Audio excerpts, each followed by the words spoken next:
दोस्तों नमस्कार, colonel Ajay CO Ajay astro money guru first global astro finance digital channel से आपसे मुखातिब होता हूं। 1 सितंबर सन 2023। दोस्तों 1 सितंबर को एक महत्वपूर्ण सूचना आपसे साझा कर रहा हूं कि एक प्रमुख अखबार बाड़मेर भास्कर ने एक खबर छापी है जो कि सभी किसान बंधुओं और व्यापारियों के लिए बहुत महत्वपूर्ण साबित हो सकती है। बाड़मेर, बालोतरा व जैसलमेर में लगभग 23 लाख हेक्टेयर में 50% फसल चौपट हो चुकी है और इन 3 जिलों में लगभग 4,277 गांवों में अकाल की दस्तक आ गई है। गौरतलब है कि ये एक बहुत महत्वपूर्ण है क्योंकि दलहन और गवार सीड के लिए जैसलमेर, बाड़मेर और बीकानेर के जिले महत्वपूर्ण स्थान रखते हैं पश्चिमी राजस्थान में। जानिए रिपोर्ट विस्तार से। गौरतलब है कि पहले सावन की भरपूर बारिश के बाद दूसरे सावन में सावन इस कदर रूठा कि 30 दिन बाद लौटकर भी नहीं आ रहा। सावन सूखा बीतने के साथ ही सुकाल की आस भी अब टूट गई है। बाड़मेर, बालोतरा व जैसलमेर के 4,277 गांवों में 23 लाख हेक्टेयर से में बोई गई फसल बाजरा, गवार, मूंग समेत अनेक फसलों अब दम तोड़ रही हैं। कृषि विशेषज्ञों की माने तो बाजरा की 60 व गवार की 50% फसलों को नुकसान होने की संभावना बन गई है। वही मूंग, मोठ व तिल की 30 से 40 फसलें नष्ट होने की कगार पर हैं। आगामी 10 दिन तक यदि बरसात नहीं होती तो खराबा 80 से 90% तक पहुंच जाएगा, ऐसा कहना है कुछ किसान बंधुओं का। 3 जिलों में सूखे की दस्तक से किसानों की मेहनत मिट्टी में मिलती नजर आ रही है। गौरतलब है इस बार 27 जुलाई तक बाड़मेर की औसत से 5 इंच अधिक बारिश हुई थी। वहीं जैसलमेर 165 मिलीमीटर के मुकाबले 207 मिलीमीटर बारिश रिकॉर्ड की गई थी। लेकिन 27 जुलाई से 28 अगस्त तक एक बार भी बारिश नहीं होने के कारण खरीफ की फसलों पर संकट खड़ा हो गया है। गौरतलब है कि विपर्जय साइक्लोन की वजह से पश्चिमी राजस्थान में जून और जुलाई के अंदर अच्छी बरसात हुई थी जिससे किसानों के चेहरे खिल गए थे। लेकिन अब हर किसान मुंह लटका के बैठा है। बारिश भी हो जाए तो सुकाल का 50% संभावना ही खत्म होगी। पिछले 2 माह से खेतों में दिन रात मेहनत करने वाले धरती पुत्र बर्बाद होती फसलों को देखकर अपनी किस्मत को कोस रहे हैं। गौरतलब है कि 27 जुलाई तक औसत से 36% अधिक बरसात हुई थी।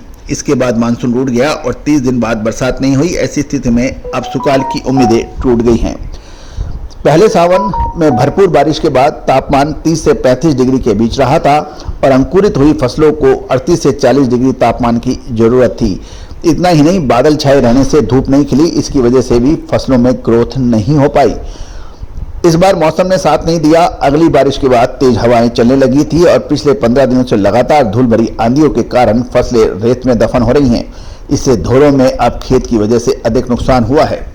गौरतलब है कि 3 जिले में सूखे की स्थिति हो रही है। बाड़मेर में 2192 गांव सूखे की चपेट में है। यहां पर 50 से 60% फसल बर्बाद होने की आशंका हो गई है। बालोतरा के 1206 गांवों में सूखे के हालात हैं। जैसलमेर जिले के 879 गांवों में 60 से 70% फसल होने का संभावना बन गई है। यानी 3 जिलों के में सुकाल की उम्मीद खत्म हो चुकी है। अब यदि बरसात होती है तो भी 50% फसलों को ही जीवनदान मिल सकता है।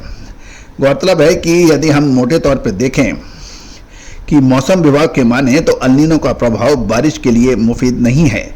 ऐसे में सितंबर में भी कम बरसात रहेगी और अगस्त के पहले में ही सब कम बरसात हुई है। ऐसी परिस्थितियां बने तो अब चिंता की लकीरें बढ़ सकती हैं।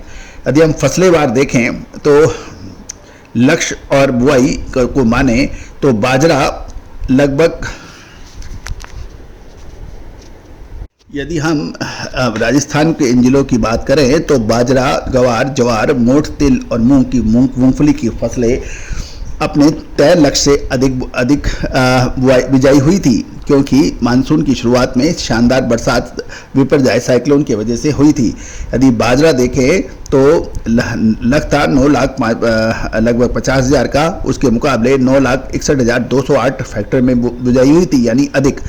गवार लगभग 2,45,000 हेक्टेयर के मुकाबले 2,45,129 हेक्टेयर की खबर है। जवार में थोड़ी सी मामूली गिरावट थी, 4,000 हेक्टेयर के मुकाबले 3955। मोठ में तो 2,05,000 हेक्टेयर के मुकाबले 2,05,894 हेक्टेयर में हुई थी। तिल में भी 5000 के मुकाबले 5024 हेक्टेयर में बिजाई हुई थी। मूंग की माने तो 55,000 के मुकाबले 55,330 हेक्टेयर में हुई थी। मूंगफली में भी 5000 हेक्टेयर के मुकाबले 5024 हेक्टेयर में हुई थी। तो कुल मिला के जो शुरुआती बढ़त थी अब वो घटने में नजर आ रही है। मूंग के अंदर तो राजस्थान ने सबसे अधिक बाजी मारी थी कि पूरे राजस्थान ने पूरे देश में राजस्थान ने मूंग की बिजाई का रिकॉर्ड तोड़ा था और उसी वजह से मूंग की बिजाई में पूरे देश में औसत से बराबर या उससे अधिक देखी गई थी। लेकिन अब स्थिति विकट होती जा रही है। दोस्तों, आपको याद होगा हमने लगभग 1.5 महीने पहले भी एक एल नीनो का ऊपर एक विशेष प्रोग्राम प्रसारित किया था और उसमें यही कहा था कि एल नीनो की 3 शर्तें पूरी हो चुकी हैं और अगले लगभग यदि 10 दिन बरसात नहीं हुई तो एल नीनो का प्रभाव कंफर्म हो जाएगा, ये वैज्ञानिकों का कहना है। अब ऐसा ही कुछ होता नजर आ रहा है। दोस्तों, आप हमारे चैनल पे नए हैं और अभी तक सब्सक्राइब नहीं किया है तो इसको सब्सक्राइब करना बिल्कुल ना भूलें। यदि आप YouTube पे देख रहे हैं और यदि आप Facebook पे देख रहे हैं तो पेज को लाइक और फॉलो करना बिल्कुल ना भूलें ताकि हर सूचना हम आप तक लगातार प्रस्तुत कर पाएँ। दोस्तों, आपका अपना चैनल है, लगभग 86,60,000 से ज़्यादा व्यू, 74,200 से अधिक इसके यूजर हैं। ये आपके अपना चैनल है, आपके द्वारा चलाया जाता है। All the best, good luck, happy trading.